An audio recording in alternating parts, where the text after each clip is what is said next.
Sehat selalu ya. Nah, teman-teman, pada live streaming kali ini, teman-teman, ya gue mau ngebahas tentang perawatan luka infeksi, teman-teman. Ya, mungkin menurut beberapa orang ya, luka infeksi itu menakutkan ya, teman-teman ya. Ya jelas ya, apalagi kalau kita yang menderita ya, yang namanya infeksi pasti itu menakutkan banget, teman-teman.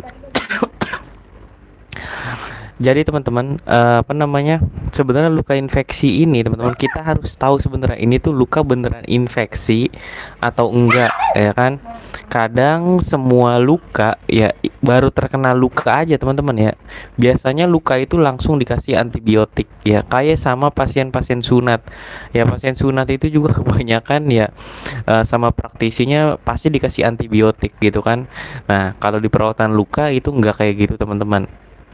Jadi yang dikasih antibiotik memang pasien-pasien luka yang memang benar-benar dia ini infeksi dan membutuhkan antibiotik gitu. Tapi kalau pada pasien luka infeksi ya ini kita harus tahu dulu nih penyebabnya apa gitu kan. Kenapa dia bisa infeksi? Apa karena dia sulit sembuh, lama-lama rusak jaringannya, lukanya tidak membaik karena diabetes misalnya, atau memang karena infeksi karena hygiene-nya kurang bersih, teman-teman. Biasanya itu aja sih masalah yang gua apa namanya yang sering gua temuin ya kan, karena hygiene-nya kurang bersih bersih ya. Misalnya gini, contoh kena luka knalpot, ya kan, kena luka knalpot. Oh iya, buat teman-teman yang baru gabung, kalau mau nanya langsung aja ya ditulis di kolom komentar ya, teman-teman ya, supaya nggak lupa nanti mau ditanya apa. Oke, kita balik lagi ya. Misal kena knalpot ya kan. Luka kena knalpot itu biasanya orang-orang tuh ini, teman-teman, apa namanya, dibuka lukanya supaya apa? Supaya cepat kering katanya. Padahal teman-teman ya, kalau yang namanya luka itu dibuka, itu justru bukan biar cepat kering, tapi banyak kuman yang gampang masuk. Ya, karena orang berpikir gini kan, kalau orang dulu itu berpikir gini, gue juga dulu berpikir kayak gitu. Luka tuh kalau dibuka, ya itu udara dapat, teman-teman, jadi cepat kering. Padahal teman-teman, udara atau enggak oksigen ya itu masuk bukan melalui dari kulit, teman-teman, ya tapi melalui dari paru-paru ya kan, dihirup udaranya, masuk ke pembuluh darah ya kan, diikat sama HB ya kan, diikat terus dialirin ke seluruh tubuh termasuk ke luka tersebut. Ya jadi luka itu, teman-teman ya, kulit itu bukan menyerap oksigen. Nah, terus juga jadi luka itu wajib banget ditutup ya, supaya apa? Supaya menghindari infeksi. Jadi gitu, teman-teman ya, kalau luka infeksi. Nah, gue pribadi ya tergantung nih lukanya. Biasanya kalau luka berbentuk yang bukan jahitan, karena kalau jahitan ini kan otomatis lu berarti nanti pasiennya kontrolnya kan ke dokter bedah kan gitu kan. Nah, kalau gue pribadi, kalau memang pasiennya udah lepas dari dokter gitu kan, itu pasti langsung gue cuci pakai aqua ya, air kemasan. Tergantung sih sebenarnya pasiennya mau pakai nasel atau enggak, karena pasti gue jelasin ya kalau luka aduh, mohon maaf nih, tenggorokan lagi kurang enak, teman-teman. Kalau luka infeksi otomatis harus dicuci pakai sabun ya kan, nggak mungkin cuman disiram-siram NaCl terus ditutul-tutul kasa langsung ditempel Supratul, itu nggak mungkin, teman-teman ya. Memang sih selama ini ya mungkin teman-teman lihat seperti itu, ada juga yang dikasih betadin terus ditutup ya. Nah, kalau gue pribadi itu pasti langsung gue cuci lukanya, gue cuci pakai sabun khusus cuci luka ya. Jadi jangan takut, sabun khusus cuci luka itu nggak perih ya, termasuk yang gue jual juga itu nggak perih. Udah gue coba ke berbagai luka, mau luka dekubitus, mau luka diabetes, mau luka orang kegosrok aspal, udah gue coba sabunnya ya. Jadi memang ya kasar gue produksi sabun lah, teman-teman, sama apa namanya, temen gue gitu. Nah, terus apalagi kalau udah dicuci ya berharap, jadi kan sabun itu kan sabun antiseptik ya, teman-teman ya, antimikroba. Supaya apa dicuci? Biasanya kalau ketika teman-teman cuci luka pakai sabun, biasanya tuh suka ada lendir-lendir yang ikut ke luka, teman-teman, yang ikut ke sabun ya. Nah, itu berharap bakterinya tuh ikut kebuang. Nah, makanya disiram lah, dicuci lah pakai sabun cuci luka. Nah, setelah dicuci pakai sabun cuci luka, setelah kita bilas bersih, terus kita keringin, boleh pakai kasa ya. Kalau terlalu basah, keringin. Habis dikeringin, kalau mau teman-teman lebih efektif lagi, teman-teman kompres atau enggak spray atau enggak siram pakai cairan PHMB, ya cairan anti mikroba juga, cairan antiseptik. Nah, kalau cairan antiseptik ini sebenarnya nggak perlu dibilas lagi pakai air. Kalau setelah kita siram atau enggak kita spray atau enggak kita kompres, ya kompres yang mungkin cukup ya 5 sampai 10 menit atau enggak 10 sampai 15 menit boleh. Ya, itu nanti teman-teman nggak perlu bilas pakai air lagi. Cukup memang kalau memang basah nanti teman-teman tutul-tutul aja sedikit pakai kasa gitu ya, seenggaknya kering supaya apa? Supaya nanti salepnya tuh nempel teman-teman. Habis itu teman-teman salepin, kasih salep yang banyak apa yang mengandung zinc. Ya, merek salep banyak teman-teman ya. Teman-teman bisa pakai Metcovazin, Epitel, krim, apalagi Sanoskin, apa banyak lah teman-teman. Kalau gue pribadi gue pakai salep produksi gue sendiri gitu ya, karena harga lebih terjangkau dan kandungannya hampir sama. Sekalian gue promosi juga gitu. Nah terus teman-teman udah habis itu tutup. Nah terus kapan dong luka itu harus dikasih antibiotik? Nah pertanyaan kan itu kan ya, luka yang tidak membaik ya setelah beberapa waktu teman-teman. Misal gini, luka itu normal teman-teman ya, kalau dari 0 sampai 5 hari itu bengkak itu normal, karena itu masih masuk fase inflamasi. Nah tapi setelah 1 minggu lukanya tidak kunjung membaik, nah ini sebenarnya kurang bagus. Nah, kurang bagusnya ini kita lihat dulu dari cara perawatannya. Apakah perawatannya udah benar? Kalau perawatannya udah benar terus lukanya tetap memburuk, baru kita bisa kasih antibiotik. Tapi teman-teman, antibiotik ini teman-teman harus konsul ke dokter karena bukan basicnya perawat. Ya, nah supaya dapat antibiotik yang tepat gimana? Jadi nggak sembarangan teman-teman kasih Cefixim gitu kan. Misalnya teman-teman kasih apa, metronidazole, taburin bubuk metronidazole, itu enggak teman-teman.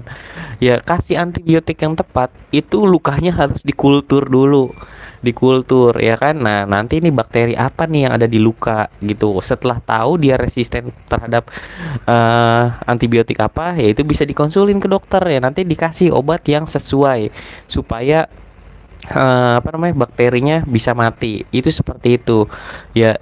Nah terus juga kalau luka diabetes teman-teman ya, kan kelihatannya memang infeksi gitu ya kan ya, lukanya memang sangat parah biasanya kalau luka-luka diabetes. Tapi teman-teman ya, walaupun teman-teman kasih antibiotik, dokter ya kasih antibiotik, ya kalau dokternya kasih antibiotik tapi gulanya nggak stabil, itu juga nggak akan sembuh lukanya. Jadi masalah utamanya tuh harus kita ketahuin dulu teman-teman. Ya jadi kalau untuk luka-luka infeksi yang jelas udah pasti harus dicuci. Ya dicuci pakai sabun cuci luka, kompres pakai antiseptik, ya kasarnya double cleansing. Kalau proses kita mencuci lukanya udah benar, udah bagus ya, terus juga udah sesuai ya, itu akan luka biasanya akan kembali membaik teman-teman. Kalau nggak ada faktor lain yang mempengaruhi proses penyembuhan luka, ya entah faktor penyakit, ya kan, apa dia diabetes kita nggak tahu ya. Jadi intinya luka itu harus ditutup rapat ya, rapat teman-teman, bener-bener apa namanya, enggak kedap udara kasarnya gitu ya. Jadi kalau kedap udara itu bukannya benyek ya teman-teman ya, memang luka itu akan cepat sembuh kalau suasananya lembab ya, enggak kering dan enggak basah. Gue selalu sampaikan di beberapa video perawatan luka gue terkait hal tersebut teman-teman ya. Gue juga mungkin teman-teman pernah lihat ya pasien yang CA post mastektomi, yaitu gua taburin pakai apa, karena pasien yang maunya ditaburin pakai bubuk metronidazole doang yang nggak diapa-apain. Jadi prinsipnya kering, itu tuh kebuka lagi teman-teman lukanya. Ya udah mau 2 tahun ini. Ya udah 2 tahun ya, sekarang katanya sih kecil karena gua udah ngemegang lagi ya, udah mau setahun gua nggak pernah megang lagi karena pasiennya kontrol terus ke rumah sakit gitu. Jadi sebenarnya gini teman-teman, prinsipnya kalau emang butuh obat, anjurin aja ke dokter penyakit dalam gitu. Kalau untuk perawatan luka ya teman-teman, kalau mau lebih kompeten teman-teman wajib banget ikut pelatihan ya. Setiap pelatihan ya memang yang paling basic itu harganya kalau nggak salah 3.500.000 sampai 4 jutaan dah pelatihan perawatan luka. Itu tuh basicnya. Sama gue juga ikut basicnya doang. Nah setelah kesini-sini teman-teman, ya itu ternyata banyak yang masih gue belum tahu tentang luka teman-teman. Jadi luka itu banyak macam-macamnya teman-teman. Ya setiap luka ya itu fase penyembuhannya itu beda-beda, prosesnya tuh beda-beda. Ya maksudnya dalam artian enggak sama gitu teman-teman. Teman-teman harus pinter di sini. Ya ini pakai balutan apa nih? Apa cukup pakai zinc cream doang ya kan? Apa perlu dikombinasi? Ya gitu kan, apa ada masalah lain ya kan? Apakah dia vena ulcer, apakah dia arteri ulcer, ya apakah di gulanya nggak terkontrol, itu akan timbul banyak masalah. Ya apakah keluarganya nggak support, terus pasien yang nggak semangat, nggak mau minum, ya itu akan jadi masalah yang jadi banyak teman-teman. Ya teman-teman harus punya triknya sendiri. Ya itu nggak diajarin sih setahu gue secara teori. Ya gue juga pribadi karena dulunya gue di rumah sakit, ya gue sedikit tahu lah tentang, karena gue termasuk care juga ya teman-teman. Ya kalau ke pasien itu gue datang tuh biasanya kalau gue ngerawat luka tuh gue nggak lihat fokus di lukanya doang, tapi KDM-nya tuh, kebutuhan dasarnya tuh gue lihat dulu nih bener apa enggak.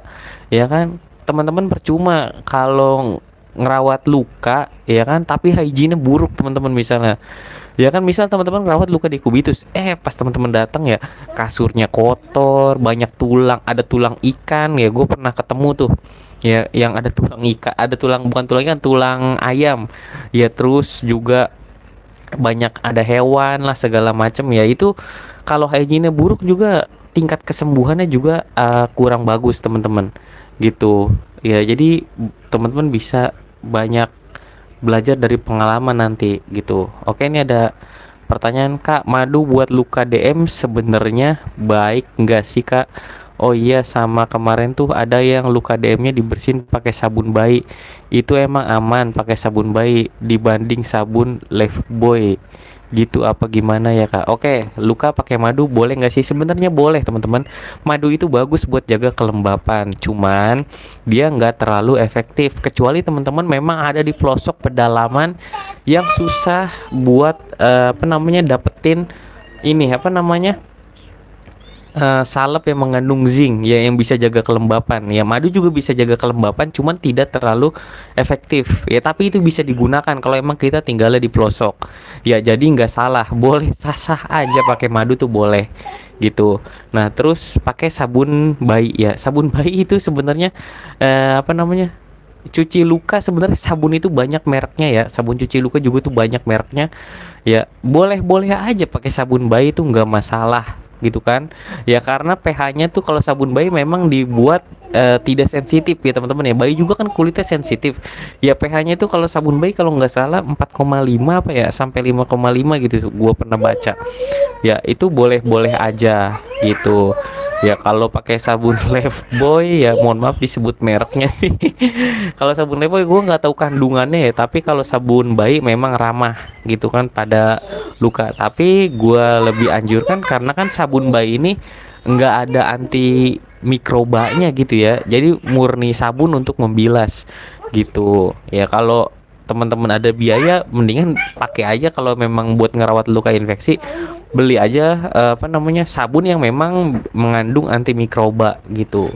Ya sekalian promosi, gue juga jual itu sabunnya yang mengandung antimikroba gitu. Ya oke, Kameliana, itu mungkin bisa kejawab ya, karena memang banyak di rumah sakit yang masih pakai madu. Ya nggak masalah sih, itu nggak salah kok teman-teman ya. Jadi itu sah-sah aja. Ya tapi balik lagi ya, kalau teman-teman luka infeksi cuman disiram pakai NaCl terus diolesin madu, ya nggak akan efektif. Ya kan memang sih madu itu ada zat apa ya, jadi buat ngebunuh mikroba gitu ya teman-teman ya. Cuman kan kasarnya kan cuma satu satu kali serangan ya. Beda kalau kita sabunin, ya itu serangan pertama. Kedua kita kompres antiseptik, itu serangan kedua. Ketiga kita kasih balutan yang sesuai ya, salep yang sesuai gitu. Itu udah 3 serangan. Jadi mungkin kalau luka infeksi itu akan lebih cepat perkembangan untuk kesehatannya teman, perbaikan lukanya. Intinya gitu. Oke teman-teman, mungkin ada yang mau ditanya, silakan ya. Jadi itu seputar cara merawat luka infeksi Ya mungkin nanti kalau apa namanya, kalau luka jahitan yang infeksi ini kan pasiennya masih kontrol ke dokter bedah. Ya kadang nggak semua dokter bedah itu udah update ilmu perawatan luka, tapi banyak juga yang udah update teman-teman. Kayak dulu gue pernah apa namanya, jadi dokter bedanya ini siapa yang nyuci pakai air aqua gitu kan, dikasih apa nih putih-putih nggak bagus gitu. Gue udah 2 kali dikomplain ya sama pasien gue. Jadi pasiennya emang sebenarnya udah gue jelasin dari awal ya kan, tergantung dokternya ya. Jadi pasien yang ngerti, ya bang salep dari abang jelek katanya, padahal itu salep salep apa ya bang, maksudnya bukan salep gue ya yang gue anjurin itu memang salep kayak metcovazin epitel ya, yang gue bilang itu bagus salepnya gitu kan, memang udah Bepom kan. Jadi memang banyak luka juga bagus pakai salep tersebut ya, tapi dokter itu bilang kurang bagus ini salepnya gitu. Nah terus ada juga ya pasien dokter bedah ya, bedah vaskuler waktu itu ya. Gue nggak tahu di rumah sakit Tangerang, pokoknya bukan di RSUD ya, gue nggak tahu di rumah sakit apa. Dokternya pas buka balutan gue udah edukasi ke keluarga ya, kalau dokternya marah ya udah pak, kalau mau di stop salepnya silakan bapak terserah ikut mana ya. Pas dokternya buka dret, dia tahu itu putih-putih itu tuh zinc teman-teman. Jadi langsung dia tutup lagi lukanya, nggak dibuka, nggak dicuci, nggak dipapain, udah apa lanjutin aja perawatan lukanya. Wah gue waktu itu sempet deg-degan juga ya, takutnya keluarganya komplain kayak yang waktu itu kan. Jadi gue pernah punya pengalaman kurang enak ya, sampai gue samperin dokternya ke rumah sakit gitu kan buat diskusi. Jadinya kan males kalau kayak gitu, agak repot teman-teman ya. Yang waktu itu yang di Tangerang itu lukanya gede banget sih, emang kaki kalau teman-teman pernah lihat yang di bak tuh, gue cuci di bak itu lukanya lumayan besar teman-teman ya. Tapi waktu itu dokternya pas lihat tahu itu zinc, dia udah percaya, wah lanjut aja perawatan lukanya gitu. Nah di situ bikin hati gue tenang, wah ternyata hampir apa namanya, dokter itu ada yang udah update ilmu perawatan luka dan ada juga yang belum gitu. Tapi kalau teman-teman bahas luka jahitan ya, ini balik lagi ya, teman-teman berani nggak nanti apa namanya, bukan adu pendapat sih sebenarnya, buat diskusi itu. Karena gue pribadi waktu pertama kali gue samperin dokter itu diskusi gitu ya, ya gue deg-degan juga. Tapi di sini kan gue udah pelatihan perawatan luka, gue ada sertifikasinya, dan gue paham apa yang gue lakuin dan emang itu sesuai dengan prosedur. Jadi gue oke-oke aja, iya jadi aman-aman aja, maksudnya gue berani aja, orang gue nggak salah ngapain takut gitu kan. Tapi kalau yang hubungannya luka jahitan teman-teman ya, biasanya nanti kalau teman-teman ikut pelatihan perawatan luka itu nanti dijelasin ya. Sebenarnya kalau ada yang luka jahitan, jahitannya lebih dari 1 minggu ya, benang itu akan jadi benda asing, mendingan dicabutin semuanya. Ya gue pernah yang jahitan tendon itu teman-teman ya, yang ikat tendon gue pernah dari perawatan luka. Jadi kakinya tuh ada benangnya teman-teman, sampai sekarang belum nutup ya, jadi benangnya tuh ngegumpal di dalam ya. Jadi gue bilang sama keluarga, udah tarikin aja yang bisa ditarik, yang nongol ya. Jadi sampai sekarang kalau intinya kalau jahitan terus infeksi, jahitannya itu harus dibuka teman-teman. Ya mau dijahit ulang pun itu nggak akan nyatu lukanya selama apa namanya itu infeksi gitu. Ya ada lagi teman-teman yang mau ditanya mungkin ya, kalau nggak ada yang ditanya ya mungkin 2 menit lagi gua akhiri gitu. Ya karena gua kalau cerita dong juga bingung kalau nggak ada yang nanya ya. Jadi gitu teman-teman ya, masalah madu boleh ya, nggak apa-apa. Meliana kak, maaf mau nanya melenceng, infus neurobion inject itu lebih baik pakai RL apa NaCl ya? Terus tuh ngaruh nggak kalau pakai cairan antara yang 100 ml atau 500 ml? Oke, neurobion ya boleh aja pakai NaCl atau enggak RL, itu boleh karena itu bisa diterima sama tubuh. Ya baiknya jangan pakai yang 500 ya, pakai yang 100 mili aja, apalagi kalau pasien sehat. Kalau pasien yang tidak sehat ya, itu resiko nanti bisa dia tiba-tiba sesek lah karena kebanyakan cairan ya kan. Nah itu jadi gua nggak anjurin ya. Udah gitu hati-hati kalau pertama kali orang yang baru kasih neurobion, takutnya dia ada alergi neurobion, itu akan repot. Ya, nanti teman-teman harus bisa sendiri. Ya saran gua kalau nggak ada instruksi dari dokter, terus teman-teman kurang berpengalaman, ya jangan. Gitu, jangan sembarangan masukin obat. Tapi kalau teman-teman udah ada kenalan dokter, kerja di klinik, terus kerja sama kan kalau ada pasien infus vitamin, ya kan nanti hasilnya bagaimana sama dok ya oke aja, nggak masalah gitu. Gue pribadi jarang ya kalau nginfus gitu kalau disuruh dokter ya pokoknya kalau dari ditugasin dari klinik gitu, karena gua kerja selama sama klinik ya gua oke-oke aja gitu. Jadi boleh Meliana mau pakai 100 boleh, kalau yang 500 gua nggak anjurin, tapi ya karena nanti kelebihan cairan. Ya jangan lupa kalau masukin obat tensi dulu normal atau enggak. Oke Kak, makasih banyak ilmunya, sama-sama. Oke, ada yang mau ditanya lagi nggak? Makasih buat yang udah bantu like. Ya, mungkin apa namanya, gua akan lebih sering ya insya Allah ya, setelah sholat isya atau enggak setelah sholat maghrib, kayaknya setelah sholat isya akan live ya setiap hari insya Allah. Kalau lagi nggak kerja keluar, oke? Ada yang mau ditanya lagi teman-teman? Jadi itu seputar luka infeksi ya teman-teman ya. Jadi kalau ada benang jahitannya harusnya sih dicopot dulu. Cuman teman-teman edukasinya harus izin sama keluarga, jelasin mau apa enggak. Kalau enggak suruh balik aja ke poli bedah, biasanya ke dokternya. Gitu. Kak izin saran banyakin konten di TikTok. Lebih rame biasanya, tahu Kas. Di TikTok belum ya tentang perawatan luka ya. Kalau live di TikTok kayaknya kalau ngomong nggak ada yang nanya tuh bingung. Mau cerita apaan tuh bingung banget. Makanya di TikTok ada ya, kalau yang belum tahu ada namanya TikTok, bukan perawat biasa TikTok ya, itu baru upload tentang infus aja ya, belum dicampur perawatan luka ya. Jadi supaya algoritmanya nggak berantakan dulu. Tapi kalau udah 10.000 followers baru nanti mau diupdate tentang perawatan luka juga di TikTok gitu. Makasih Kak Meliana atas masukannya. Mailan Pongoliu, sampai sekarang saya nggak bisa hitung cairan dopamin pakai sharing pump Kak. Ya nanti juga kalau apa namanya hitung dopamin itu kan sebenarnya ada tabelnya biasanya ya Kak. Ya Kakak lihat aja dulu tabelnya berapa dioplos berapa gitu kan, kalau 1 cc jalannya berapa. Cuman kalau masalah jalanin sharing pumpnya, saya pribadi bisanya dulu pakai sharing pump yang jadul. Kalau yang terbaru gitu kan kadang ada yang segini-segini langsung jalan sendiri dia tuh ada gitu kan.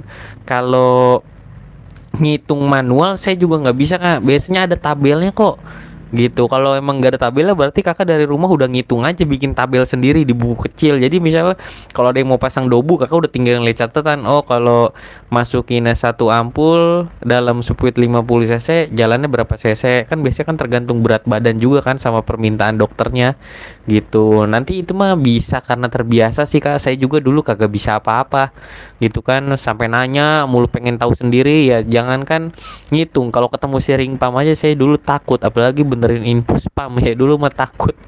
Tapi lama-lama bisa sendiri gitu, jadi bisa karena terbiasa Kak gitu ya. Semangat terus Kak belajarnya ya, bukan belajar ya, kerjanya ya, pokoknya sambil kerja ya sambil bener-bener pelajarin lah tuh dopa, dobu ya, furosemid ya kan, lasik tuh ya, furosemid jalan berapa, insulin, ada yang ngedrip insulin, dokter biasanya apa aja yang permintaan dokter ya tinggal kitanya aja sih gimana ya. Kalau nanya mas senior dibego-begoin ya biarin aja, cuek-cuek bebek aja sih gitu. Karena senior juga dulunya juga pasti nggak bisa, bahkan mungkin lebih lebih kurang pinter dari kita mungkin juga gitu teman-teman. Jadi nggak usah berkecil hati ya, walaupun sedih ya tahan-tahan lah teman-teman gitu. Junior pasti selalu banyak belajar gitu. Oke teman-teman, ada lagi yang mau ditanya ya?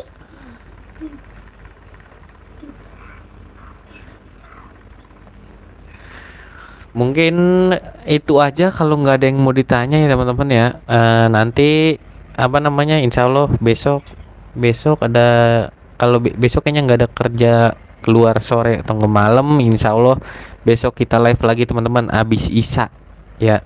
Tungguin aja ya, semoga nggak berhalangan. Oke ya, mungkin itu aja video kali ini dari gue pribadi. Sehat terus buat teman-teman semua ya, yang lagi masih jadi anak baru semangat terus ya, yang jadi apa namanya, yang lagi belajar ya semangat terus, yang masih mahasiswa yang lagi ngerawat luka juga semangat terus. Pokoknya usahain kalau teman-teman di sini yang nonton perawat ya wajib banget ikut pelatihan perawatan luka ya. Kasarnya teman-teman ya, itu duitnya ada terus kasarnya, tapi tergantung teman-teman marketingnya gimana ya, karena semua pasien itu pasti ada lukanya ya. Ingat ya, kalau yang nginfus itu bukan ranahnya perawat ya masukin obat home care gitu, hati-hati, takutnya nanti ada pihak sebelah yang sirik teman-teman, dilaporin, waduh wassalam teman-teman gitu ya. Jadi saran gue kalau di perawatan luka itu memang ranahnya kita, jadi semangat terus buat teman-teman semua, pelajarin aja apa yang ada di rumah sakit ya. Kalau ketemu orang yang lebih yang cerewet ya kadang so tahu iya iyain aja teman-teman, karena mungkin nanti teman yang lain nyautin ya, teman-teman nanti punya ilmu baru lagi, oh kalau menurut si A begini, menurut si B begini ya gitu. Insya Allah teman-teman akan bisa kok nanti ya. Jadi kalau ada yang lagi berdebat teman-teman iya iya aja. Oke, sekian videonya dari gua ya, sehat terus buat teman-teman semua ya. Assalamualaikum warahmatullahi wabarakatuh.